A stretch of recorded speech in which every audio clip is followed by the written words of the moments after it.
Olá, queridos alunos, chegamos então ao final de mais um trimestre, estamos iniciando o terceiro e último trimestre do ano, não poderíamos imaginar que faremos tanto tempo em tão distantes, apenas as aulas vistas remotamente, mas espero que vocês tenham conseguido aproveitar esse ano, tenham percebido a importância de cada um dos grupos de seres vivos visto no trimestre passado e estejam preparados então para o estudo então, da fisiologia, especialmente fisiologia humana. Nós vamos nessa primeira aula fazer uma parte mais introdutória e depois seguimos então até o final do trimestre nesse assunto. O último assunto do trimestre passado foi acerca dos mamíferos, então nós humanos somos da classe mamália e várias características observadas nos humanos valem, de modo geral, para todos os mamíferos. Então, nós vamos fazer esse ano diferente, a fisiologia é apenas humana, mas sempre que possível, vamos também fazer alguma comparação com os demais animais vertebrados, especialmente, então, mamíferos. Então, nessa primeira aula, como eu falei, nós vamos falar um pouquinho sobre a introdução, uma parte mais introdutória sobre a fisiologia. Então, o que seria a fisiologia? Seria, então, estudar o funcionamento dos organismos vivos. Então, todas as funções dos organismos, das suas partes componentes, inclusive a parte mais dos processos bioquímicos, biofísicos, dos seres vivos. Vocês já viram lá no comecinho do segundo trimestre também a parte funcional dos vegetais. Então a fisiologia ela não é apenas a fisiologia humana, nós temos aí vários aspectos também estudados nos outros grupos de seres vivos. Então a parte, por exemplo, da fisiologia vegetal foi vista quando se estudaram lá fotossíntese, transporte de seiva e assim por diante. Durante o estudo dos grupos animais, vocês também foram percebendo como é que eles funcionam, os seus sistemas internos, as suas células, como um animal, por exemplo, faz para respirar, para se alimentar. E dentro da fisiologia humana, nós vamos estudar com maior detalhe, então, como o nosso corpo humano funciona, então, dentro da fisiologia humana. Vocês devem lembrar que, possivelmente lá no 8º ano, vocês estudaram o corpo humano, a parte mais morfológica, do que ele é constituído, e devem lembrar de várias dessas características e de como funcionam cada um dos órgãos, os sistemas do corpo humano. Então, nós precisamos nessa primeira aula recordar alguns conceitos, e lembrar, por exemplo, todos os sistemas biológicos, que nós temos diferentes níveis de organização. Se nós pensarmos o que nós, seres vivos, somos formados, nós vamos voltar lá dos átomos, que estão organizados em moléculas, que se organizam, constituem, então, as nossas células, essas células formando, então, um nível organizacional mais complexo, que são tecidos. Isso não vale para todos os animais, nós temos só a partir dos quinidários, isso acontece, então, tecidos, esses tecidos reunidos, então, em órgãos, desempenhando diferentes papéis. Esses órgãos reunidos em sistemas, como, por exemplo, o sistema digestório, o sistema respiratório, e todos eles compondo, então, o organismo como um todo. Acima desse nível organismal, assim, do nível de organismo, aí nós já temos organismos convivendo, então, dentro da mesma espécie, o organismo formando as chamadas populações. E as populações organizadas dentro dos seus ambientes, fazendo interações com eles, nós temos os ecossistemas, e finalmente nós temos a biosfera como a parte viva do planeta Terra. Então percebam que tem alguns elementos que são estudados aqui, alguns aspectos lá pela química. Em outros processos, viram no ano passado, no primeiro ano, estudar as células, então da biologia molecular e celular. E no ano que vem, no terceiro ano, nós vamos estudar aspectos dentro da ecologia do organismo até a biosfera.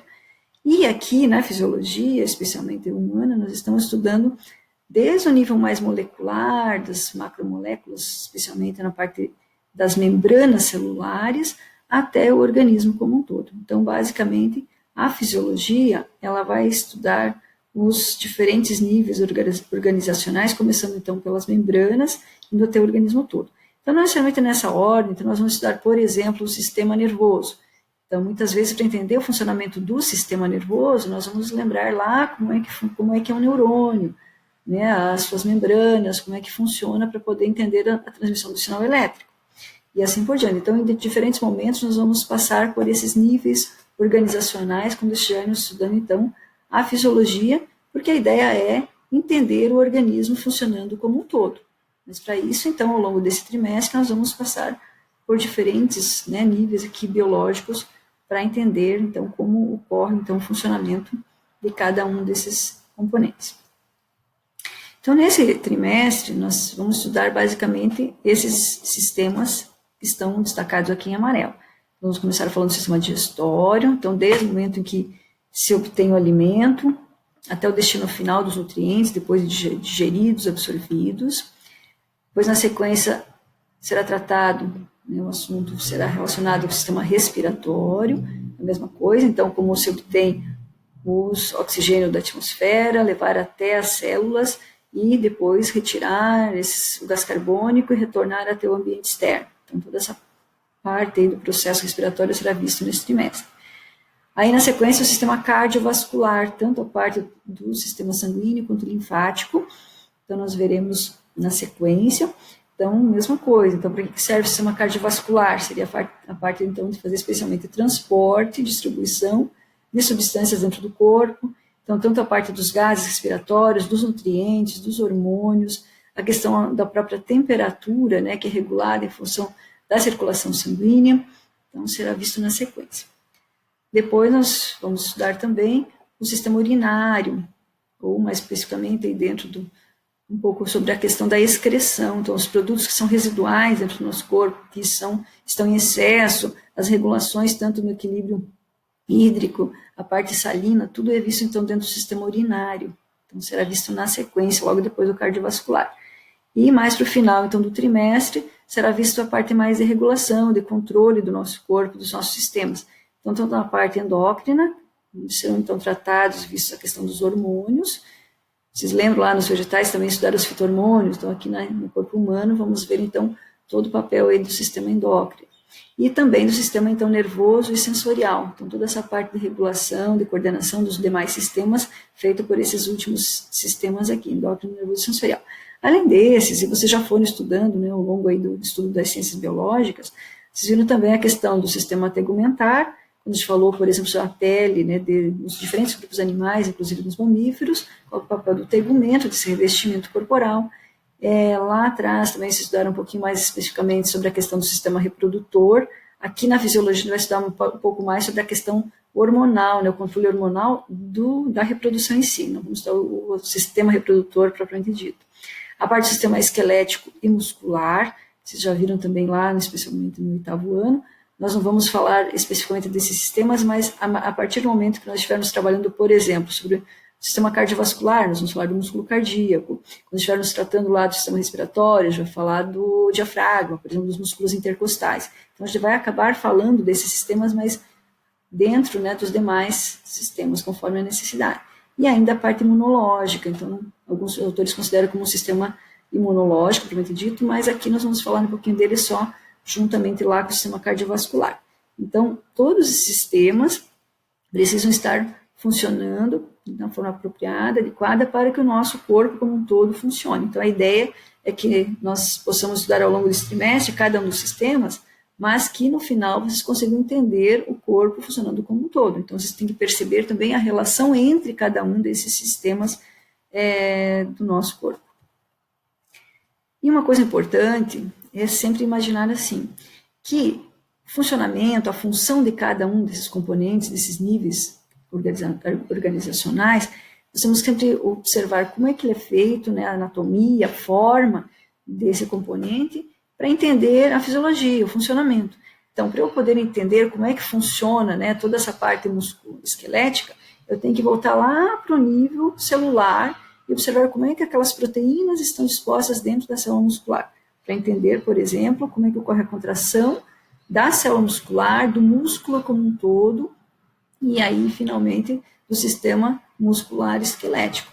Assim como, se você imaginar, por exemplo, uma célula nervosa, um neurônio, ele não tem, digamos, condições de cumprir um papel, por exemplo, de fazer um revestimento do corpo, de um órgão, ou ser responsável, por exemplo, pela parte de contração. Então, o que o neurônio consegue fazer, considerando a sua forma, a sua anatomia, é fazer transmissão de sinal elétrico. Esse é o papel dele. Assim como o músculo tem o papel de fazer contração. E assim por diante. Então, cada estrutura, né, cada célula está relacionada à sua forma e à sua função. Certo? Essa é a ideia, então, dessa relação. Então, nós vamos estudar mais a fisiologia, mas não temos como deixar de falar um pouco de como é essa estrutura, como é o órgão, né, qual é a composição, por exemplo, do estômago, que é um órgão do sistema digestório. Entender as suas partes para poder entender, então, como ocorre, então, o funcionamento de cada uma desses órgãos, desse sistema como um todo. Tem algumas palavras aqui que são mais conceituais, mas eu acho interessante falar nessa primeira aula mais geral, porque vocês não terão, então, mais especificamente, a fisiologia animal comparada. Mas são alguns termos que é importante que vocês usem de uma forma adequada. Então, sempre que nós falarmos, por exemplo, o termo adaptação, nós temos que entender que adaptação é uma palavra que vai tratar de grandes mudanças e que ocorrem ao longo de muitas gerações. Então, não é algo que vai ser mudado a todo tempo. Então, praticamente, a gente considera como algo irreversível. Então, vai ser aquelas mudanças, né, que vão acontecendo ao longo da evolução das espécies, são mudanças, né, que vão sendo combinadas, selecionadas pelo ambiente natural. Então, quando eu uso o termo adaptação, é algo mais permanente. Se eu quiser tratar, por exemplo, de mudanças que ocorrem ao longo de um dia, conforme a gente muda, por exemplo, de ambiente, e o nosso corpo precisa fazer ajustes, nós vamos utilizar os termos aclimatização ou aclimatação. Aclimatização são mudanças que ocorrem quando um animal, um corpo, né, humano, por exemplo, vai ser exposto a situações novas ambientais. Como é o caso, por exemplo, quando nós viajamos, né, do nível do mar, por exemplo, e vamos para uma região muito alta, né, como é o caso lá, por exemplo, da Bolívia, que tem, né, a La Paz é uma cidade que é super alta, né, em termos pensando em altitude. Então, lembra que nós vamos ter que fazer um ajuste para que a gente consiga respirar melhor em altas altitudes. Então, vai haver uma produção maior, por exemplo, de células sanguíneas, hemoglobina para o transporte de oxigênio de uma forma mais eficiente. Então, essa mudança nós vamos chamar de aclimatização. Então, às vezes leva um tempinho, mas a gente consegue se ajustar. Veja que é diferente de uma adaptação. A gente não consegue se adaptar rapidamente porque isso é evolutivo. Então, a aclimatização é o termo mais apropriado para essas mudanças mais gerais e corriqueiras que podem acontecer no corpo da gente. O termo aclimatação, que é bem usado, a gente usa mais quando está fazendo algum experimento animal, que é o próprio investigador que ele coloca, expõe esse indivíduo, né, a essas mudanças.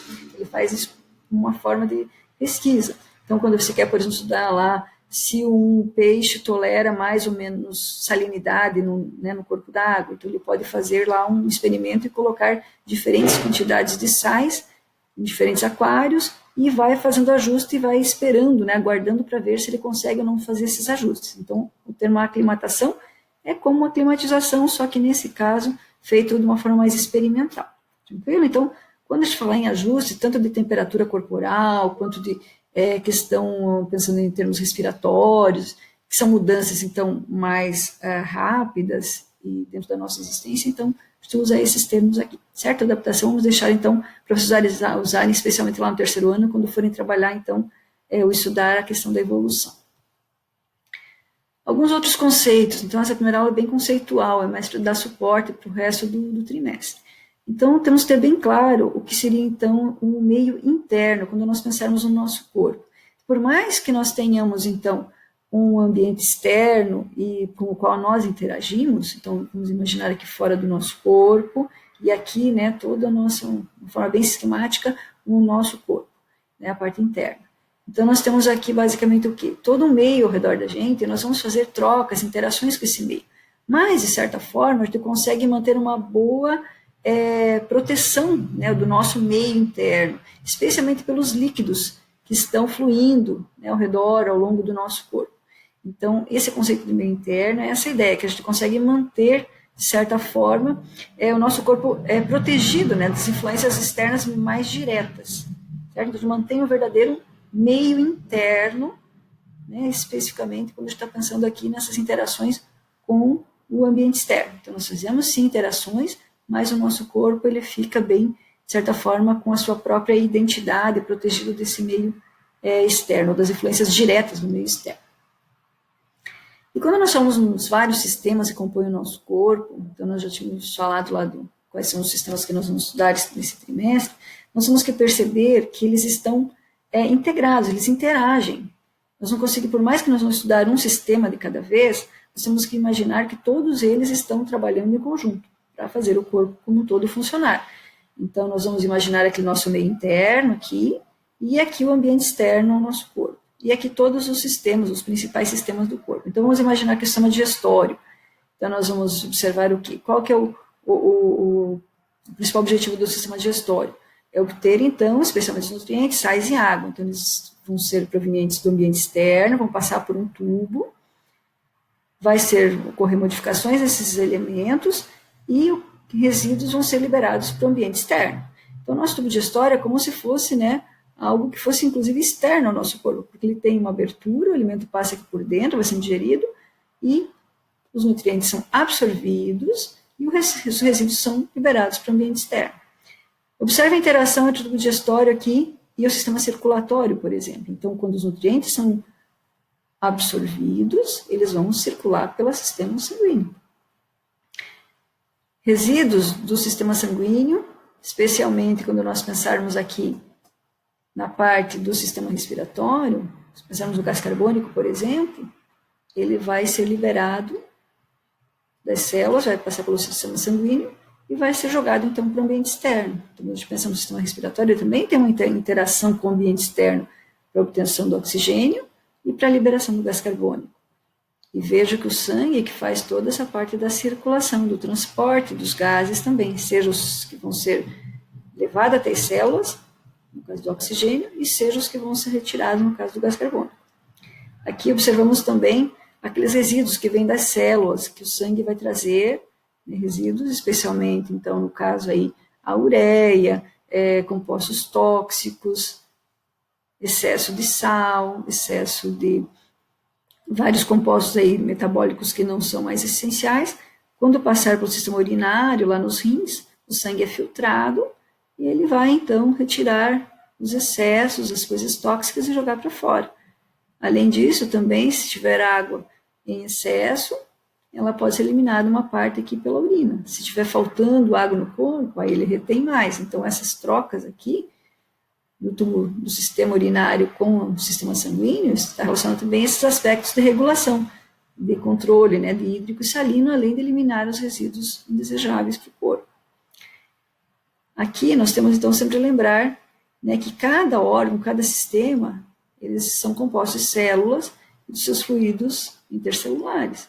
Então, cada célula vai precisar obter oxigênio, vai precisar obter os nutrientes, ela vai precisar liberar para esse sangue, para o meio circulatório próximo, os seus resíduos, tanto a parte metabólica, no caso, os resíduos tóxicos nitrogenados, como a ureia, o ácido úrico, mas também o gás carbônico. E as células, elas precisam, em muitos casos, elas são, por exemplo, células de glândulas, elas precisam liberar os seus produtos. Se for um hormônio, por exemplo, ele vai ganhar corrente sanguínea.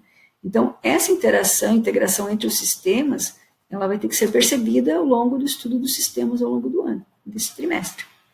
Certo? Então, basicamente, é isso que nós vamos estudar. E é importante entender esse funcionamento, essa integração entre os sistemas, porque tem um termo que é bem importante vocês saberem, que é o que seria, então, a homeostase. Homeostase, você tem que imaginar que esse corpo ele precisa estar, de certa forma, em equilíbrio, para que ele possa funcionar. Mas não é um equilíbrio estático, é um equilíbrio dinâmico. Então, por exemplo, se agora estamos no inverno, a temperatura corporal tende a baixar, especialmente nas extremidades, mãos, pés, a ponta do nariz. E o corpo vai fazer o quê? Ele vai precisar fazer um ajuste e fazer com que ocorra uma elevação da temperatura corporal para manter o corpo aquecido. Lembre que nós somos animais endotérmicos. Então, nós vamos ter que produzir, gerar mais calor para garantir a nossa temperatura.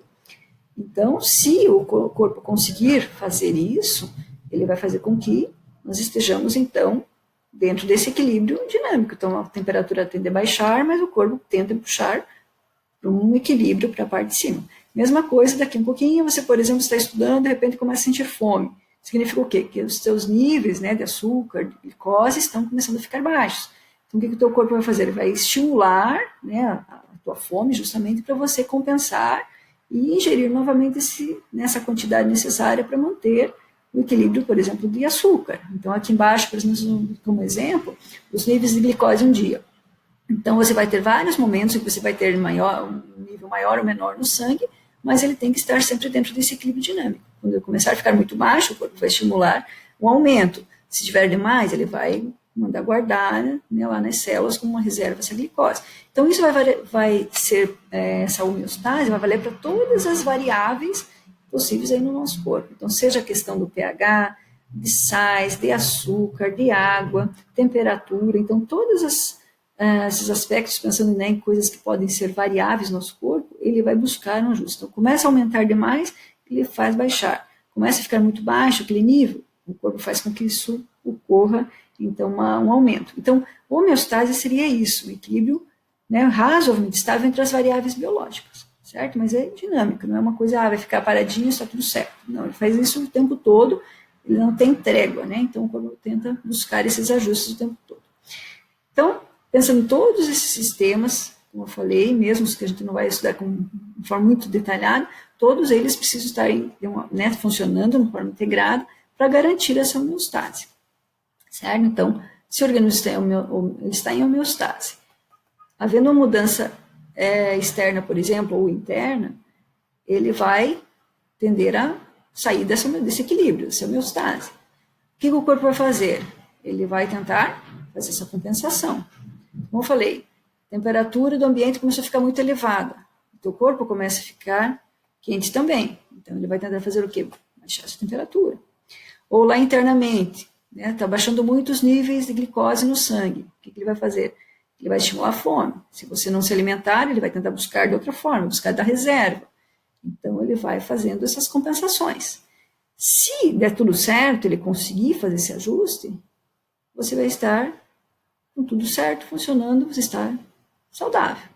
Mas se de alguma forma, com essas mudanças possíveis, externas ou internas, ambiente, o corpo não conseguir fazer essa compensação, se houver uma falha nessa compensação, aí entra nas disfunções dos sistemas, dos órgãos, e aí você pode estar doente, certo? Então, a homeostase busca o equilíbrio, e ela vai fazer de tudo para o corpo ficar dentro desse equilíbrio razoável das variáveis. Mas se tiver qualquer falha, aí você pode estar, né, com uma disfunção ou estar doente. Aí precisa buscar auxílio externo.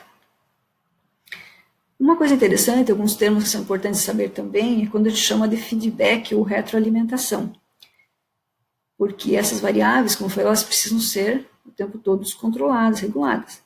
Então, de modo geral, o nosso corpo funciona com o que a gente chama de sistema de controle por retroalimentação negativa.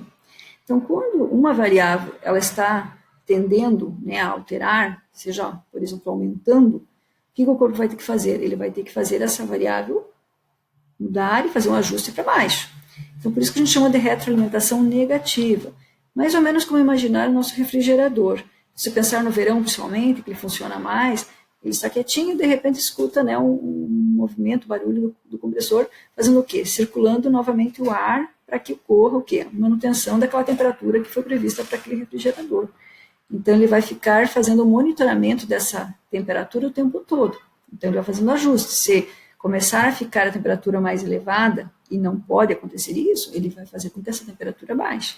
Então, isso vale para o nosso corpo também. Então, pode ser em relação à temperatura. Então, a nossa temperatura corporal está baixando. O que o nosso corpo tem que fazer? Ele vai fazer a leitura, ó, está negativo, está baixando a temperatura corporal, então vamos fazer essa leitura e vamos mandar um sinal que vai ser o quê? Inverte o sinal, por isso que é negativa, e vai fazer com que ela agora aumente, certo? Então, mesma coisa como eu falei com a glicose, por exemplo. A glicose está baixando no sangue. Vai ter que fazer o quê? Vai ter que fazer aumentar a glicose no sangue. Por isso que é negativa. Então, ele vai fazer a leitura e ele vai trazer o sinal oposto. Baixando, ele manda aumentar. Baixando, ele manda aumentar. Certo? Então, essa é a ideia da retroalimentação negativa. Algumas situações do nosso corpo existe, né, o que a gente chama de reforço do sinal. Então, se está aumentando, ele manda aumentar ainda mais. Ou se está baixando, ele manda reforçar esse sinal e continua naquele mesmo sentido do sinal. Então, é o caso, por exemplo, quando a gente imagina, nós vamos estudar depois o sistema nervoso, que ocorre, então, a abertura de canais proteicos lá na membrana do neurônio. Então, ele faz com que abram os sinais de cálcio, né, do sódio, para que entre, né, o sódio na célula. E ao invés de fazer assim, então está abrindo o canal, vamos fechar o canal, vamos mudar o sinal, como é o caso aqui da retroiluminação negativa, ele faz com que se abram mais canais de sódio. Então, ele faz com que o sinal se mantenha, se está abrindo, abre mais canais ainda. Então, são menos comuns, mas em algumas situações isso é importante e precisa acontecer. E não é o tempo todo, então ele faz isso por um momento e, na sequência, ele manda o sinal negativo para que aí pare de acontecer isso. Isso acontece, por exemplo, quando vai haver a ovulação lá pelo ovário, na hora de romper o folículo, ele não pare de romper, né? Ele vai se abrir para liberar o óvulo, ele vai fortalecer o sinal e dizer não, continua, que é para romper. É a mesma coisa na hora do parto, na injeção do leite. Então, algumas situações que o sinal vai ser assim, se está acontecendo, então mantém até determinado momento, quando resolveu, aí ele volta para a retroalimentação negativa. Tá? Então, seria como se fosse um monitoramento das nossas variáveis no corpo, certo? Que, de modo geral, então, funciona aqui como um feedback negativo, uma retroalimentação negativa.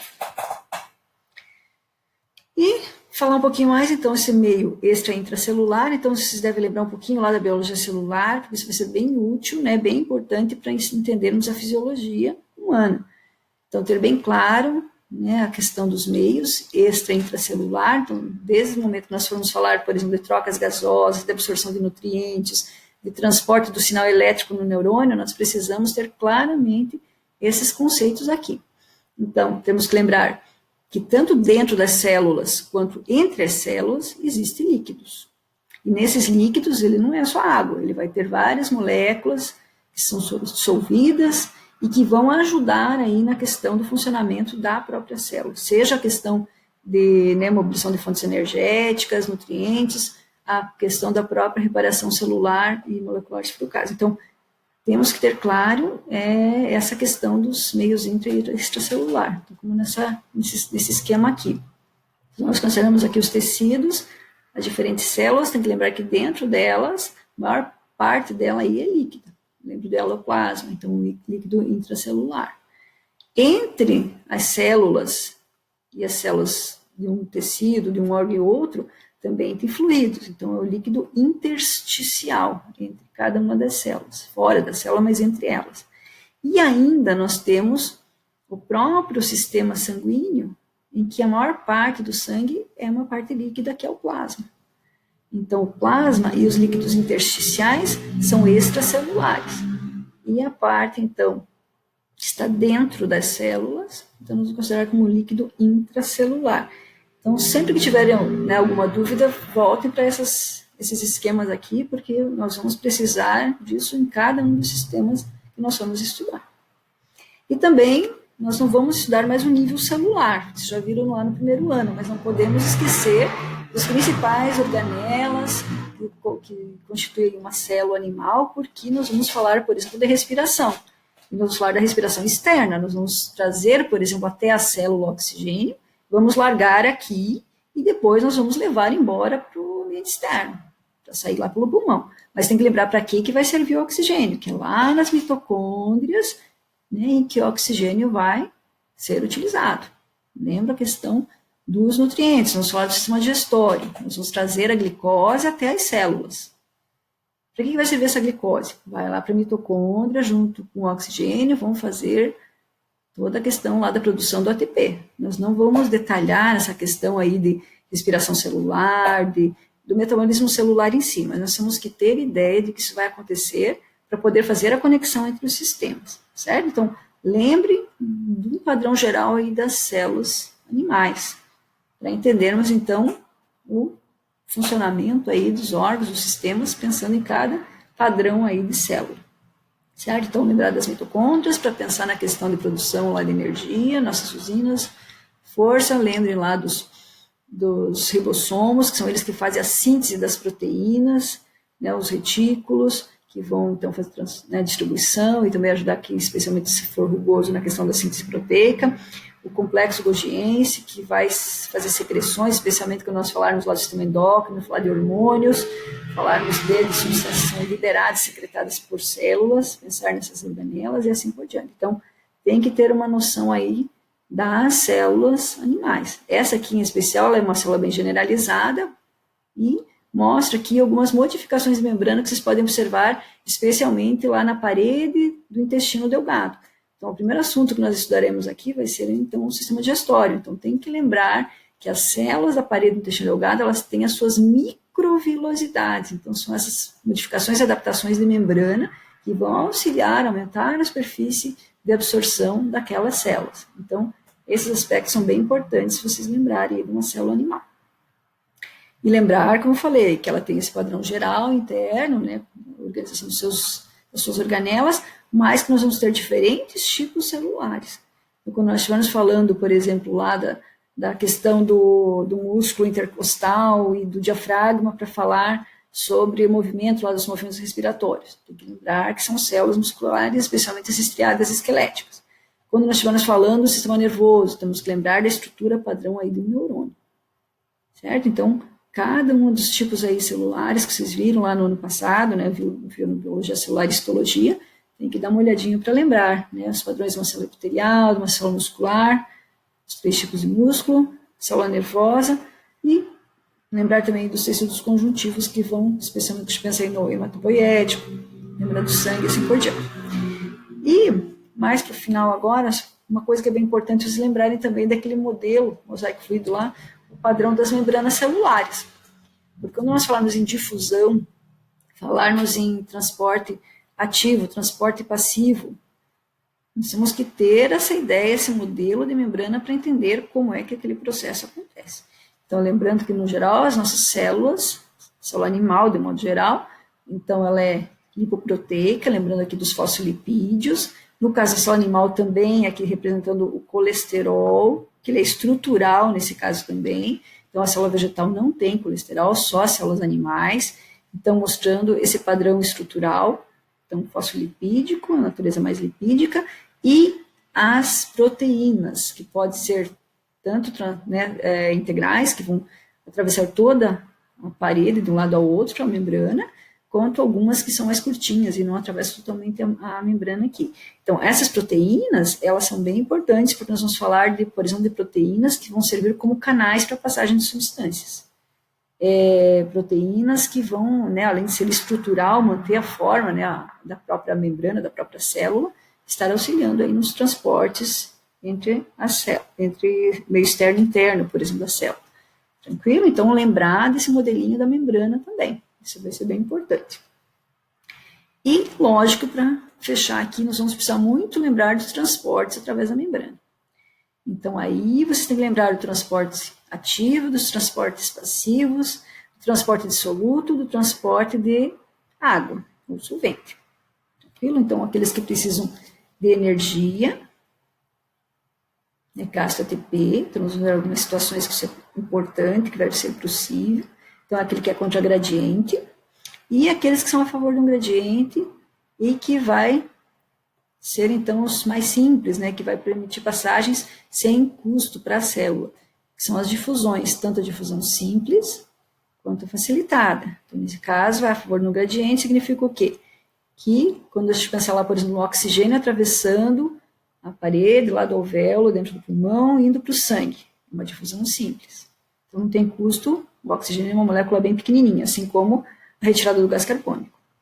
Quando nós falarmos de alguns íons que vão ser importantes lá para poder fazer transporte do sinal elétrico lá no neurônio. Então, no geral, algumas vão ser por difusão facilitada, através de proteínas de canais, e algumas passagens vão ser com custo energético, o transporte contra gradiente, e nós vamos ver que precisa de energia. Tranquilo? Quando a gente pensar lá em absorção de água pelo rim, nós temos que pensar que vai ser um transporte sem custo também, e nós estaremos falando aí do que? Da osmose. Então, lembrar que a osmose só passa o solvente, a água, mas para que isso aconteça, tem que ter diferença de concentração de solutos. Tranquilo? Então, nós temos toda uma importância de lembrar dos transportes de membrana. Então, seja a questão do transporte, então, de solutos, como eu falei, vamos falar dos nutrientes, dos sais, como o transporte da água, do solvente, quando a gente pensar lá nos processos de osmose. E ainda da bomba de sódio e potássio, quando pensarmos em termos de transporte de contragradiente. Então, dá uma estudada nisso, lembrar desses aspectos que vocês estudaram no ano passado, certo? Então, essa aula é bem geral, ela é bem introdutória. A próxima aula agora vai ser, então, nós vamos começar a falar dos sistemas, falar do sistema digestório primeiro, e aí, se tiverem qualquer questão, qualquer dúvida em relação a esses aspectos, especialmente esses que vocês já viram anteriormente, deem uma olhada, né, no material, qualquer coisa, tirem dúvidas com a gente, não deixe passar, porque depois vai ficar mais complicado. Até daqui a pouco.